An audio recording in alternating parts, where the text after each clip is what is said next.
श्री कृष्ण ने भी कहा कर्म करो, फल की इच्छा मत करो। जानिए इसकी कहानी। एक राजा था जो अपनी प्रजा का बहुत ख्याल रखता था। वो अपनी प्रजा के बीच जाता और उनकी समस्याओं को सुनता था।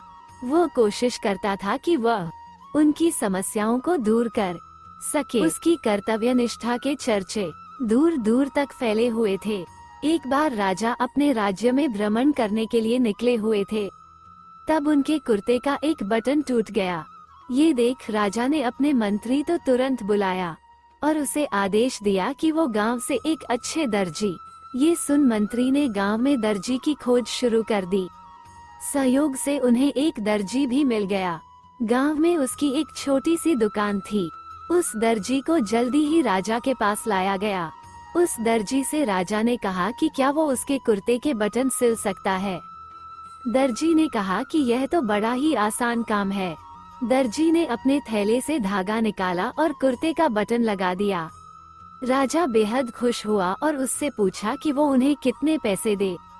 इस पर दर्जी ने कहा कि इतने से काम के लिए वो पैसे नहीं ले सकता है।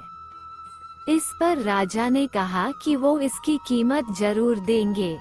दर्जी ने सोचा कि उसने तो बस धागा ही लगाया है, तो उसके 2 रुपये मांग लेता हूँ।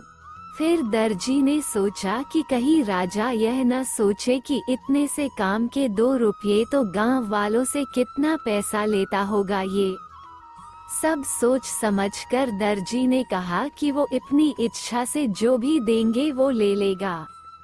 ये सुन राजा ने अपनी हैसियत के मुताबिक उसे 2 गांव देने का फैसला किया। राजा ने कहा कि कहीं समाज में उसका रुतबा छोटा न हो जाए, इसलिए उसने यह आदेश दिया।